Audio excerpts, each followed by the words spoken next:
Hi, I'm Jeff Fredberg.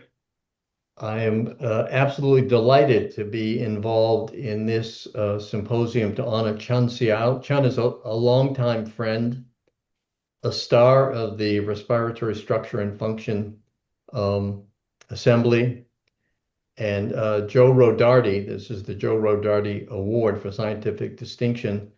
Joe was a good friend of mine. He was actually my best friend. And I was sorry to lose him 25 years ago in the year 2000. But Joe would be, I'm sure, very pleased that Chun was selected for this honor. So let me just say a couple of words about Joe. Let me take you back 25 years ago to the year 2000. It was the meeting of the American Thoracic Society in Toronto, and Joe was honored with the award of the ATS Scientific Distinction, a Lifetime Achievement. And at that time, everybody knew that Joe was terminally ill, and he had only a very short time to live after this. And I want to tell you one anecdote about him. I went to visit him shortly thereafter, and there he was in his bed, and he was analyzing data. And I said, Joe, you've only got a few weeks to live, and you're analyze. Why are you analyzing data? He said, that's the most fun a person can have. So he was a true scientist. He just loved science. He loved analyzing data, and that's what was all about. But rather than me talking about Joe, I've talked about him many times at different award ceremonies. I thought I would let him speak for himself. I found this recording. It's not the greatest audio quality, but it's audible. And I'm going to let Joe speak for himself. So I'm going to play this audio. All good. We're the American brand, having the American Association, and yes, I have 3 minutes, which is a real challenge for a long-winded, slow talking southerner. So even though I'm usually not an emotional person, but I remember 3 years ago when I was at this ceremony, sitting on the front row, and saw the body of Alan here standing up here, and I cried. Alan didn't know it at the time, and he was instrumental in my deciding how the pulmonologist instead of another career. Over the years since then, I've served on a lot of committees selecting people for awards or similar lectureships. And the key word always seemed to be, what did they discover? Probably he or she discovered. I always wondered what I would say. I'd be proud to say that I discovered Ted Wilson, but that would be presumptuous. I guess it does illustrate the point that I'm going to make today, and that is it's the people that count. We don't really discover anything, or at least not very often. We figure out how things work, and we don't do it alone. We take the knowledge that we got from our mentors, our colleagues, and especially our students, and we make an increment in our understanding of how things work. And it's a never-ending process. You never through. When I began my career, it was in the days before biotechnology startup companies, IPOs.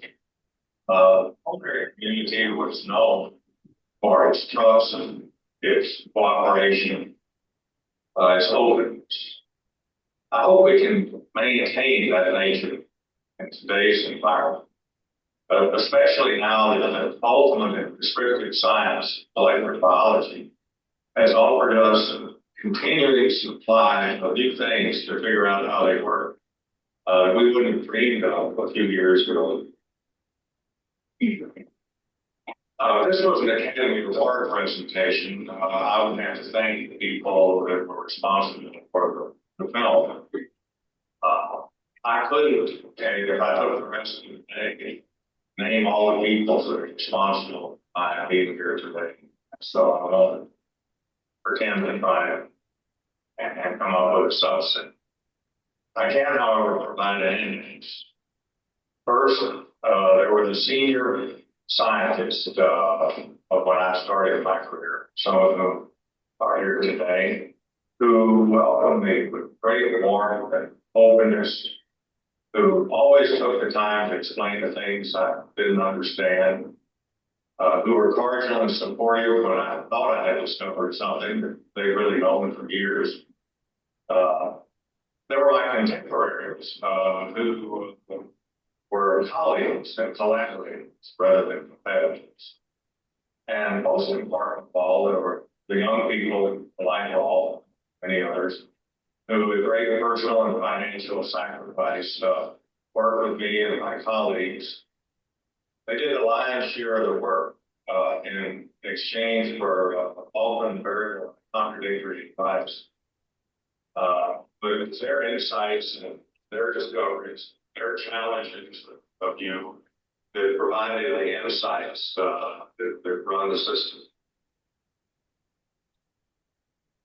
Finally, for many of you perhaps who suggested that I needed a psychiatrist, their advice from as far as those I ever made, and my devoted wife, Doreen, has accomplished a lot for filling of that role. And my daughter, who as a child was always very understanding of my unhealthy work hours, and continues in her adult years to be a source of great pride. And most importantly of all, in this context today, the American Thoracic Society, not only to me, everyone, represents the absolute epitome of lung, pulmonary, and critical care management and lung research. And nothing could mean more to me than to be honored.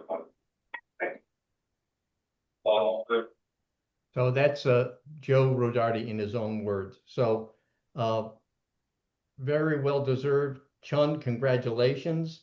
And I know that Joe would be very pleased with your selection of the award in his name. So that's where I'm going to stop sharing and turn it over to Chun. Okay, thank you very much, Jeff, for a kind introduction. And, I personally, I actually have never met Joe, but I heard so many interesting stories about him. And it's definitely a great honor to receive the award in his name. Now, this title, when Kimberly asked me a few months ago, I gave her this title of my talk, and when I sat down to prepare for the talk, I realized that maybe a better title would be this, which is broader scope, but also includes the topic that I was going to talk about with the previous title. So it's now it's called myosin evanescence, a property that underlies smooth muscle malleability. Evanescence, it usually describes things that are fleeting and temporarily, like a morning mist or shooting star. And here, it's not as poetic, but it describes the state of myosin filaments within a smooth muscle cell. Now, the notion of myosin evanescence started in the 1960s when electron microscope became available to smooth muscle biologists. And Dorothy Needham and Francis Schoenberg, they were the pioneers, some of the pioneers in examining the outer structure of smooth muscle using electron microscope. And what they found was initially they couldn't see any myosin filaments, although they can see actin filaments, which is thinner than myosin filaments. So it's not a resolution problem. It's just simply the myosin filaments are not present, in smooth muscle cells in a relaxed state.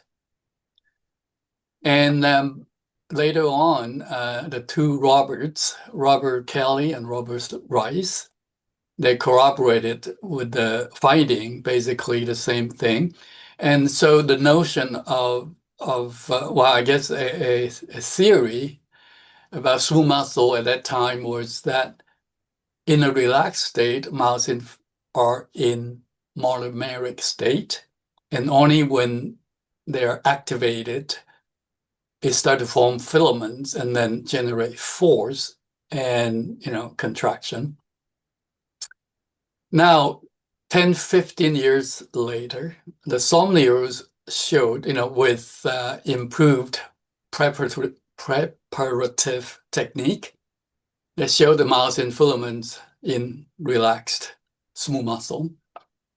And that's the end of the myosin evanescence theory.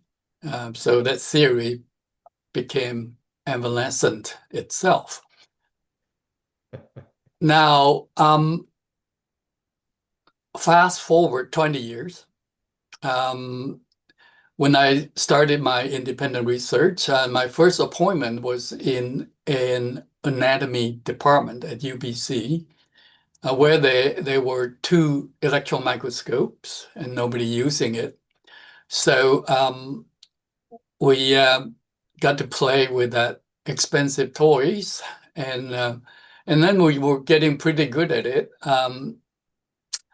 We look at smooth muscle in the relaxed state, like the somnial state, we could see myosin filaments. These are the myosin filaments here. Can you see my arrows? Yes. Okay, good. So the myosin filaments are these dark dots, and then the little dots surrounded are the actin filaments. And then we also look at the striated muscle structure, because my postdoctoral training was in striated muscle. And one thing that we saw, that we observed, was that the myosin filaments are much fragile than the striated muscle myosin. In striated muscle, you just simply follow a recipe, and every time the picture turns out great. But smooth muscle, if you use the same protocol, you hardly see any myosin filaments, just like the Schomburgs and others see. And also the smooth muscle myosin, we have to run in the smooth muscle first. That we also call it equilibration. Basically, you put them in the muscle bath and stimulate it periodically until they generate maximal force, and then we fix them in the relaxed state. So that observation is important, but the real motivation for us to look at to revisit the myosin evanescence in smooth muscle is this. That's been observed, in 1977, and that is the fact that smooth muscle operates with very long, large length range. This is smooth muscle cells isolated from rabbit bladders, empty bladder, and then that's a full bladder here. So the difference in the muscle length is 7 to 8 times. Now, at that time, strangely, in the field of smooth muscle, people still believe that smooth muscle's contractile mechanism is the same or similar to that of striated muscle. But I know in striated muscle, if you stretch the muscle by about 60%, then there's no longer any overlap between the myosin filaments and actin filaments, and it doesn't generate any active force. But smooth muscle, it can generate force even up to 7, 8 times, 100% of the original length. And this is the physiological length range, because our bladder, when goes through this kind of cycle several times a day without damaging the smooth muscle cells. So we thought there has to be some very drastic structural change in smooth muscle in order for it to be able to do, to have such a large length range. So I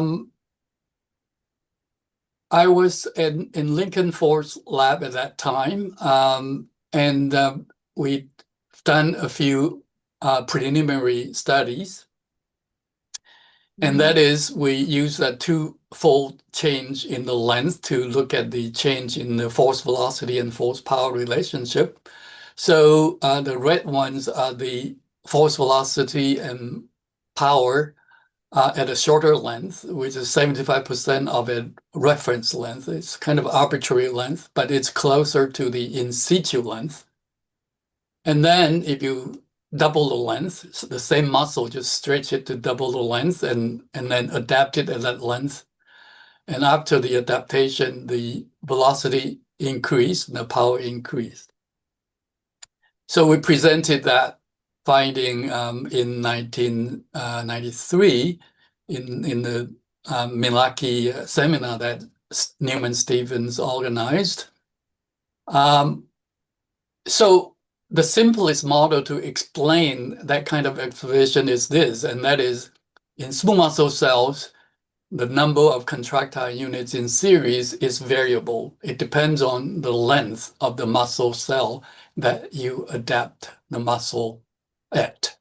So for a shorter muscle cell, it has fewer contractile units spanning the length of the muscle cell, and a longer cell is spanned from end to end, have more contractile units in series. So, and then later on, we had a postdoctoral fellow from Russia, Viktor Pratusevich. He was able to expand the length range to 3 times. So in a threefold length range, the isometric force after adaptation is more or less the same, but velocity, power increases almost linearly, and also the compliance. So when we started to revisit the smooth muscle structure, because we were able to quantify the myosin filament density, which is related to the myosin filament mass in a smooth muscle. So the theory that we had, had a prediction, a linear increase in velocity and power with adapted muscle length. And we revisit those experiments, and the data falls on the line of the prediction. The line is actually not a best fit of the data. It just simply superimposed on the data. And then when we look at the myosin filament mass, it also falls onto the same line. This line also is not the best fit of the data. It's simply copied from the line here. And the muscle, the finding, the myosin filament length at different lengths falls onto the predicted, the model prediction. So the question that we asked, or people would wonder too, is that where do the myosin filaments come from in smooth muscle cells adapted at longer length? There has to be more myosin filaments at longer length. Now, this is not from our lab, but from somebody else, and they look at the smooth muscle myosin, this SM1, SM2, two of the isoforms of smooth muscle myosin, and they look at solubility as a function of the ionic strength. So at low ionic strength, the myosins are in filamentous state, and then at high ionic strength, they are in monomeric state. And in smooth muscle and also in striated muscle as well, the intracellular ionic strength is somewhere between 150 and 200. So it's somewhere here. So it's in this range that's the filament can depolymerize or polymerize, depends on the condition. So that's interesting, because if it exists in these two extremes, then we will not be able to propose this myosin filament evanescence theory. So again, we think there's a pool of myosin monomers in smooth muscle, because the filament that appeared when we adapted the longer length, the time frame is too short for de novo synthesis of myosin filaments or myosin molecules.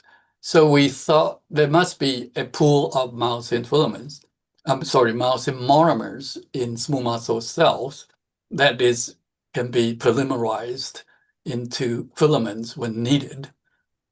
And at the same time, I think the other lab also have similar findings. They found monomeric myosin pools in muscle cells, but they've done it in culture cells. But this is intact smooth muscle cells, and also they didn't look at the myosin monomeric concentration at different adapted muscle length. So this picture A is the control, without the primary antibody. We got the primary antibody from Mitsuo Ikabe, who has a very good monomeric antibody that recognizes only monomeric myosin. And also, we look at how, the process of myosin filament depolymerization, and by using take advantage of the fact that in skinned smooth muscle, we have ATP and EGTA in the solution, in the skinning solution, and these two are known to depolymerize myosin filaments. So when we soaked the muscle in the skinning solution, you can see that when ATP and EGTA gets into the muscle cells, that depolymerize myosin. So these are very high concentrations of myosin monomers. 5 minutes, 15 minutes, 30 minutes, you can see it started to depolymerize, and then 60 minutes is totally depolymerized. And at that time, if you stimulate the muscle with calcium, you won't see any force because there's no filament. But interestingly, if you measure the myosin light chain phosphorylation, they all are phosphorylated, and they should be able to generate force, but myosins are in monomeric state. And then if you leave it long enough, the myosin monomers start to diffuse out of the skinned smooth muscle cells. And you can actually, when we run the Western on those skinning solutions, we can see that myosin do present in those solutions. So now we can use this. The darkest one is we assume that this is 100% polymerized, and then we know what zero polymer myosin monomers are. And so somewhere in between is this, inside the cell, there's some myosin monomers. So when we look at the myosin monomer concentration with adapted lens, we see a clear linear decrease in the concentration of myosin monomers.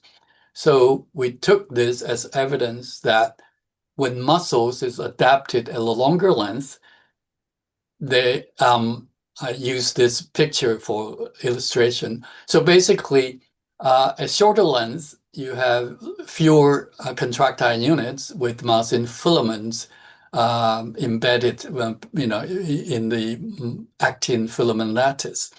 But in the cytoplasm, there are myosin monomers, and the monomers can be small muscle myosin monomers or non-muscle monomers. And also, we believe there are oligomers, which in green. That is, they are maybe dimers or maybe even tetramers. That is available in the cytoplasm.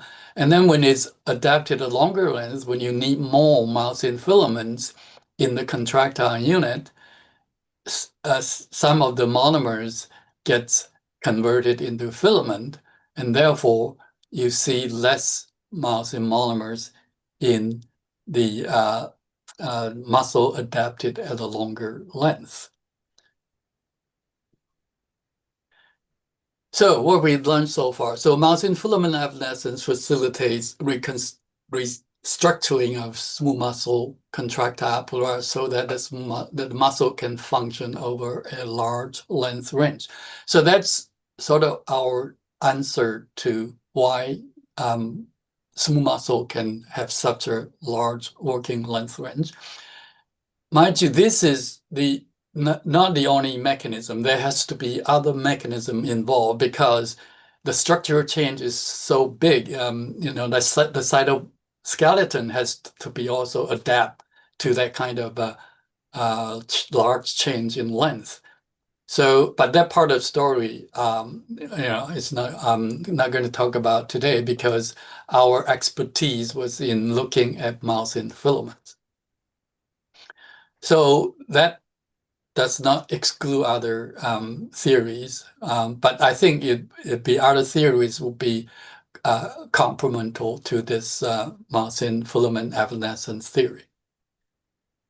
Now, this is the work from Jeff Fredberg's lab a few years ago.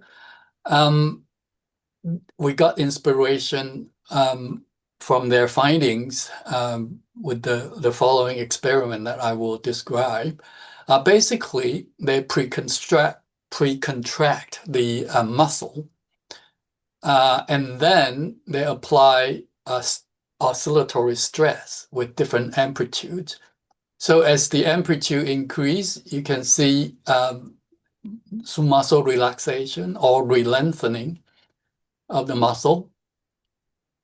And they can explain this with a theory called HHM theory. That's the Huxley-High-Murphy theory. So that's a elegant combination of the theories that explains this behavior of smooth muscle. However, we are more interested in this observation, and that is after a large amplitude oscillation, the muscle no longer can return to its original state. So we call this maybe a plasticity or other names, classic behavior or something. So we wonder if this happens, what is the implication of this change? And we can oscillate the muscle too, with the strain oscillation, and look at the myosin filament density before and after the oscillation. So this was a muscle before the oscillation. We can look at the myosin filament density here. And then after the oscillation, we can also measure the myosin filament density here. And the result is this, and that is after the amplitude oscillation is about 25% of the muscle length, and that caused the isometric force to decrease by about 20%. And then it recovered. If you stop the strain oscillation, you can see that the muscle recover its ability to generate force. And interestingly, when we measure myosin filament density, it kind of followed the same time course. So we believe that these two are related. And that is when you apply a large enough amplitude of strain oscillation, you cause myosin filament dissolution. Now, the question is, could dissolution of myosin filaments underlie deep inspiration, induced bronchodilation, and bronchoprotection? Now, to answer this question, we need to answer this question first, and that is, how does a deep inspiration stretch? How much does a deep inspiration stretch the airway in vivo? Long time ago, we examined the ability of the muscle to generate force as a function of amplitude of stretch of the muscle. And if a deep inspiration only stretch the muscle, 5% or less, then we can say, well, maybe smooth muscle has nothing to, stretching of smooth muscle has nothing to do with the bronchodilatory effect. However, if the stretch amplitude is large, 30, 40%, then it's a different story. Then I think the smooth muscle should have an important role in the bronchodilatory effect and the protective effect. So to answer this question, just how much the airways is dilated or distended in a deep inspiration, we design a sort of a apparatus, a plethysmograph for ex vivo lungs. And basically, we have the whole setup which can measure the lung function, lung resistance, elastance, volume, etc. And the whole thing sits on this plank here, which can be lifted up from the trolley underneath, and then place it on the stretcher of the CT scan. And this plexiglass, there's no metal piece around this area. We can put that into the gantry of the CT scan so that we can measure measure the airway diameter, and at the same time we can measure the lung function. So the airway tree coming from the scan, this is a sheep lung.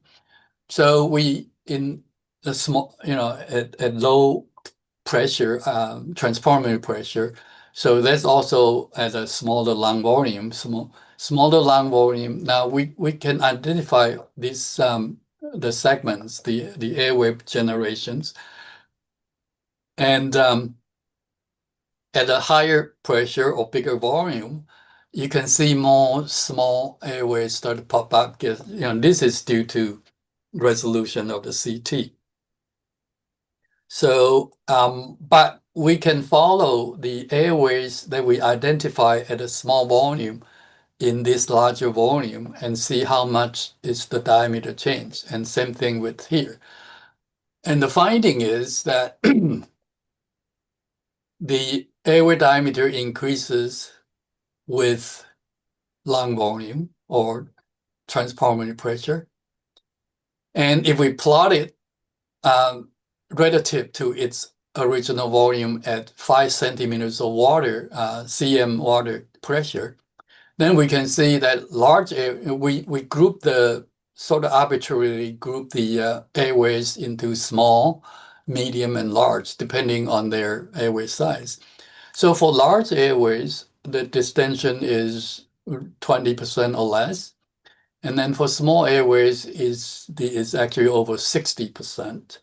And the average, which is the dark circle here, it's about 46%.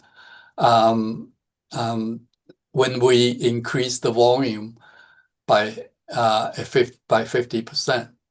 So here the finding is, for a 50% increase in lung volume, the average airway diameter increased by 46%, which is surprising to us. We thought that it'll be less than that, but it's, this is the data that tells us that this is the extension of the airways during a deep inspiration. So we dissected out the airways from the same lungs that underwent CT scan, and dissect out airways segments and then cutting them into rings, and we can stretch the ring with a force that corresponds to the pressure of 5 centimeters of water or 30 centimeters of water to mimic the distension that the airway we found in the airways in the intake lung.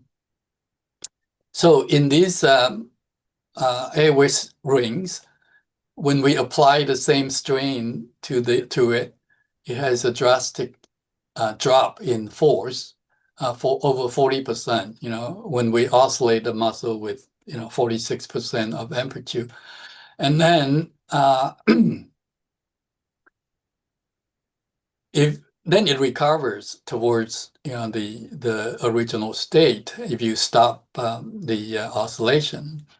And so this is basically demonstrating the bronchoprotective effect because we oscillate the muscle. We oscillate and stretch the muscle before we activate the muscle. So that's sort of the bronchoprotective effect. Now, the bronchodilatory effect is also present in the bronchial rings that we dissected, and that is when we stretch, we pre-contract the muscle with a 30% load. So this is the 100% shortening, and then when we apply the oscillation that is comparable to what is experienced in the deep inspiration, then the force drops, and then it recovers. And it depends on when you apply the oscillation, 5 minutes after contraction or 15, 30, 60 minutes. It makes some difference. And the longer after the contraction or the shortening, then you seems to be able to increase the sort of the bronchodilatory effect.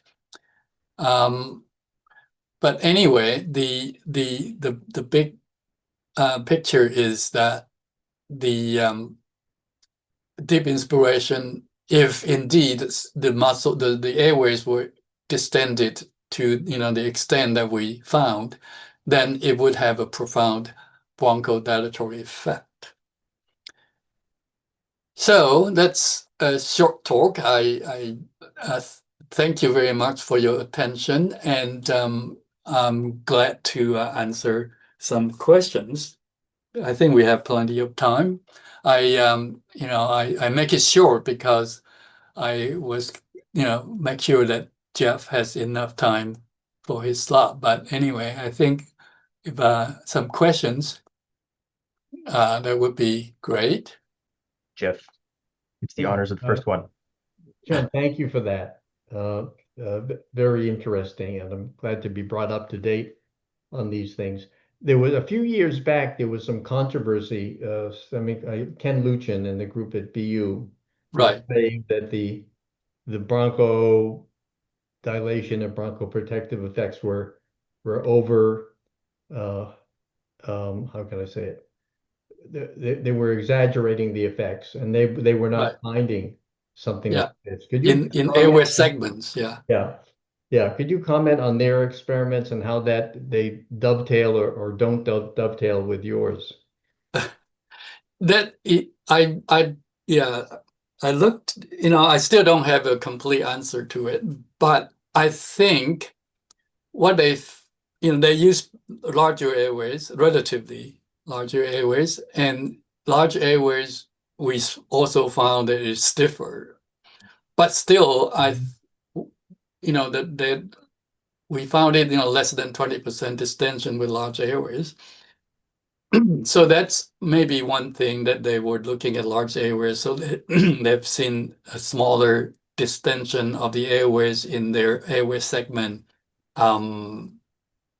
experiments.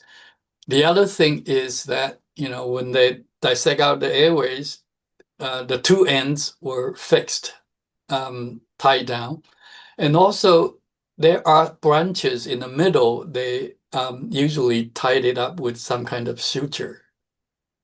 And I don't know if that changed the property of the airways. And I've asked Peter Noble, because he did a lot of experiment in this way. And well, between two of us, we still couldn't figure out exactly what the discrepancy is. But he did said that you got to tie up the branches, and you got to fix the two ends. And that, again, with using the large airways, maybe that makes them, the distension is less. It's around maybe 5 to 10%. But If I could kind of follow up that question, I mean, in your experiment, you're measuring the airway size in situ. It's right. in lung, not cut out.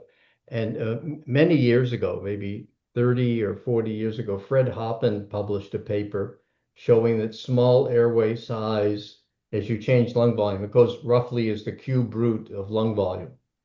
Mm, That had been kind of a gold standard for a long time. Are your data right. consistent or inconsistent with small airway size going as the cube root of lung volume? Yeah, the cube root of lung volume, when you double it, it should be, I think, calculated be 26% or so increase in. But in the small airways, we actually found it much bigger, because we found it is about 60%. So much bigger than that prediction. But one of the explanation I have is that the small airways are actually relatively compliant compared to the alveolus, because it's simply because of the Laplace law. The alveolus, the average diameter is about 100 micron. You can look at it as a small balloon, 1 micron. And the smaller the diameter, the harder to distend it. That's the Laplace law. And the small airways, with, let's say, 2 millimeters, which is much bigger than the alveolar diameter. So for a bigger diameter, you actually need less pressure to distend the airway to the same extent as the alveolus. So when the lung volume increases twice, most of the volume is the parenchyma, the alveolar volume, right?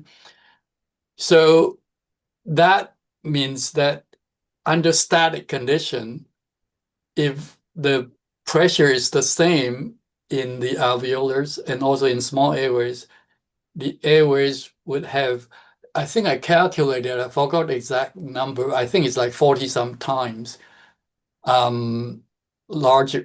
The pressure has to be 40 times or more in the alveolars than in the small airways to have the same kind of a distension.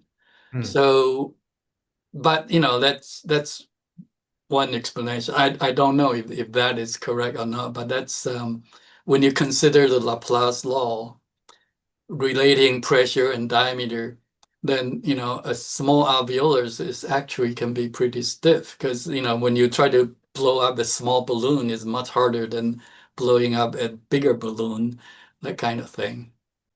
Maybe I could jump in and ask a question. In the sheep lungs, does the relationship between lung volume and inflation and airway distensibility or airway relaxation change if you instill and do some level of bronchoconstriction in those airways, make them stiffer through smooth muscle activation?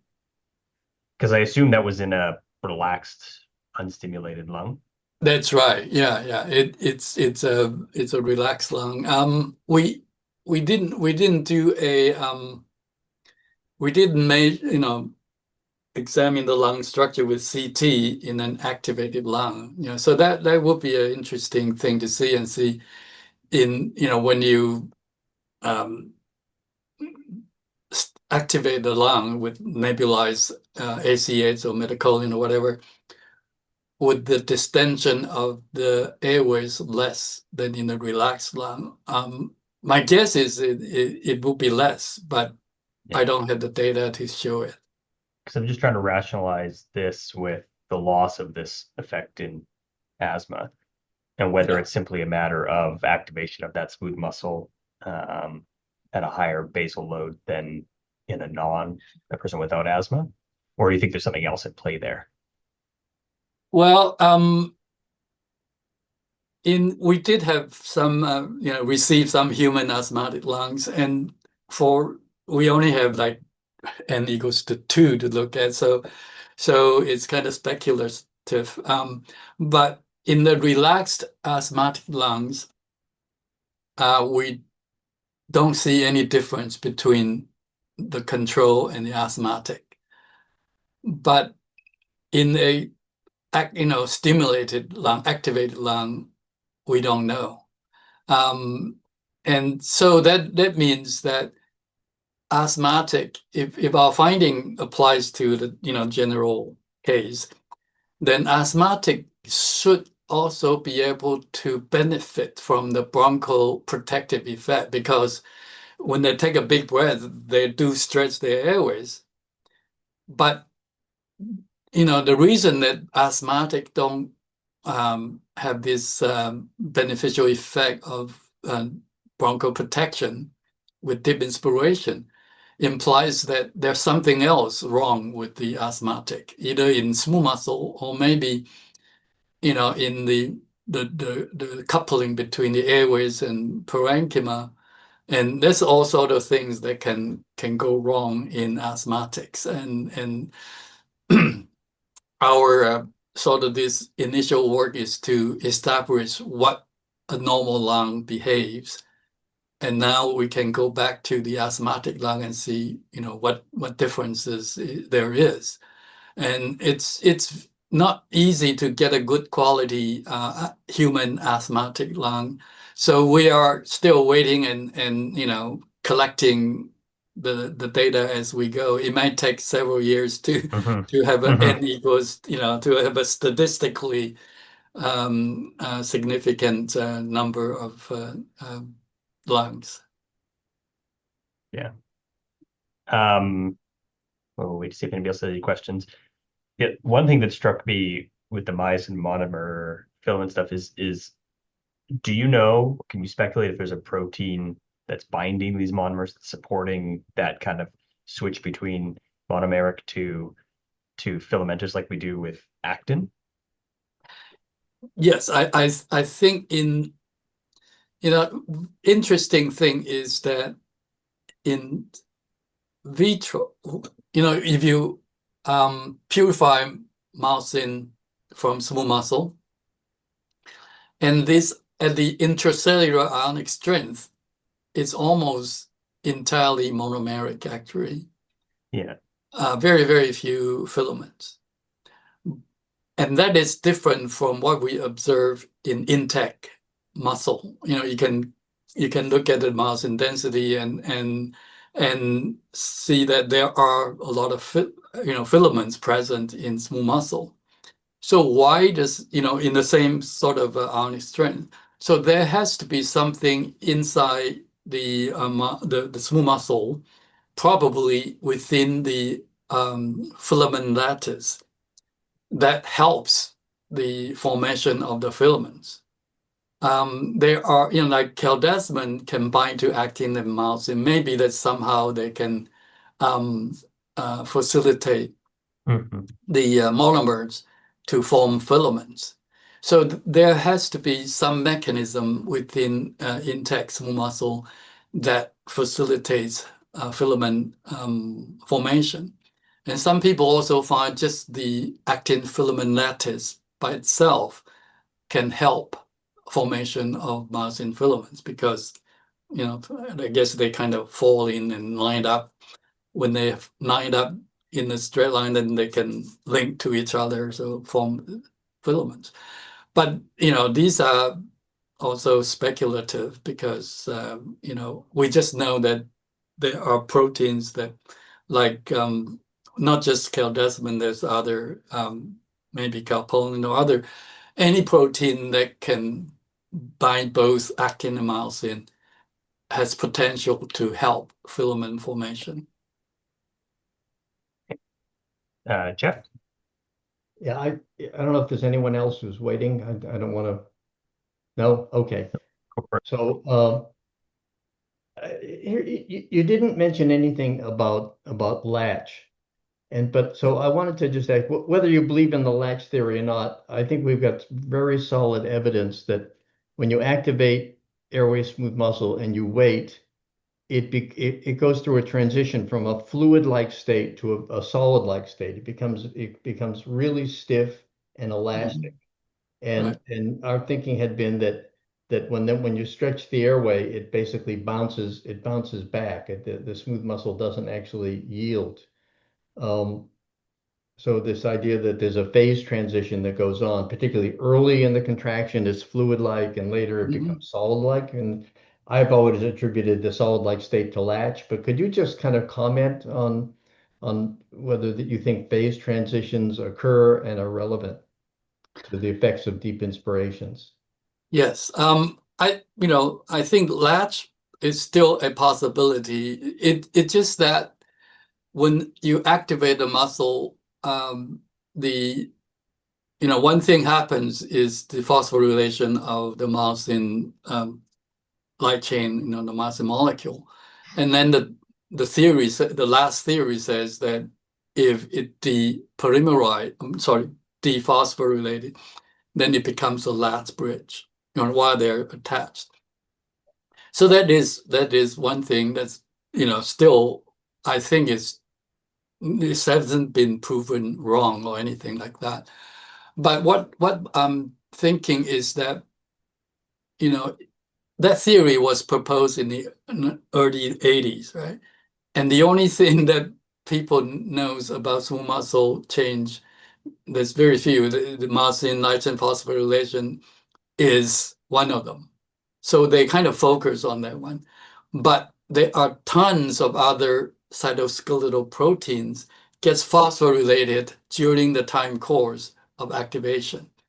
And I'm thinking that these phosphorylation of cytoskeletal proteins, I don't think they're doing nothing. They're just, they must serve some function. And altogether, that latch, the phosphorylation, like for caldesmin, for one thing, when it's phosphorylated, it links the myosin to actin. So that's one other, you can call that latch as well. But I suspect that the actin cytoskeleton somehow also change its property and makes the whole thing more solid than fluid-like. So latch is probably one of the mechanisms, but I don't think it's the only mechanism. Yeah, I agree. We published a paper a few years ago. I mean, retired now, so not publishing anything, but a few years ago that showed that the recovery phase after a stretch is mediated in part by zixin, the cytoskeletal protein zixin, Right. and the fluidization or the loss of tension is mediated by cofilin, which is an actin severing protein. Right. That's a couple of so I'm agreeing with you wholeheartedly. There's lots of other things involved. So it may not be just latch, but still it goes from a fluid-like to a solid-like state. And so that's some of the molecular players that Right. are involved. So I'm totally agreeing. Yeah, I think it all makes sense because when you look at a muscle, like a bladder muscle, when they get stretched so much, the cytoskeleton has to adapt to that kind of large change. And also, yeah, there's a lot of, Susan Gunn's probably done more in this area than anybody else, but still, I think we still got gaps in knowledge about exactly, what other players involved in this transition between fluid and solid state. But I think, latch could be one of the mechanisms. To just kind of build on your point here, Jeff. Chun, if you go to your slide 31 there, which I see you've opened, it looks like the stretch effect on those contracted airways gets less impactful the longer you wait after contraction to stretch it, right? Have you tried taking it out even longer? Yeah, so after 60, that's 60 minutes, right? So Right. it looks like as you wait longer for Yeah. applying that oscillation, the oscillation is less effective. That's right. And that may fit in Jeff's theory about, solid to fluid to solid. So I think at 5 minutes is probably less solid than 60 minutes. So when this becomes solid and then you forcibly stretch the muscle, and that somehow causes a larger drop in the force or ability to maintain the contracted length. So this is sort of maximally contracted under 30% of load, and that is now becomes 6. That means it's a bronchodilation here. Yeah. So the data suggests that the longer you wait, when the muscle becomes more solid, and then you apply the same amplitude of stretch, somehow it causes a bigger drop in force. And actually, we don't have a good explanation for this. This is sort of just an explanation for, observation at this point. But it's possible that when you, decouples either cross bridges or cytoskeletal links at the solid state, it actually takes longer to recover. I don't know if Jeff have any insight to this. Yeah. Well, I could just, I echoed Joe Rodarte before. I could now echo Dick Murphy. So his view, regardless of whether you think it has to do with myosin phosphorylation, he argued that striated muscle evolved to be efficient. In other words, to maximize the ability to convert ATP into motion and work, mechanical work, whereas smooth muscle is adapted to be efficient. That is to say, to maintain tone at a very low utilization of ATP. So I think that's kind of what you didn't have measurements of ATP, but probably the ATP utilization is going down, down, down, down, down with time. And that's makes sense, right? If you have the iris in the eye or blood vessels, you don't want to be burning a lot of ATP to maintain tone. So you want to get into some state, and it could have to do with lots of different cytoskeletal proteins besides myosin that allow you to maintain tone without utilizing much ATP at all. And I think this is probably I think that was a very deep insight. I remember when I first read that in one of Dick Murphy's papers, it was kind of like, aha, that explains so much. Right. Good. Well, I think in the interest of time, we'll wrap up. Thanks, Chun, Great. for the good presentation. Good to see you again. Congratulations. Thank you. And Jeff, good to see you as well. Thanks for the Likewise. introductory remarks. And everybody have a good day.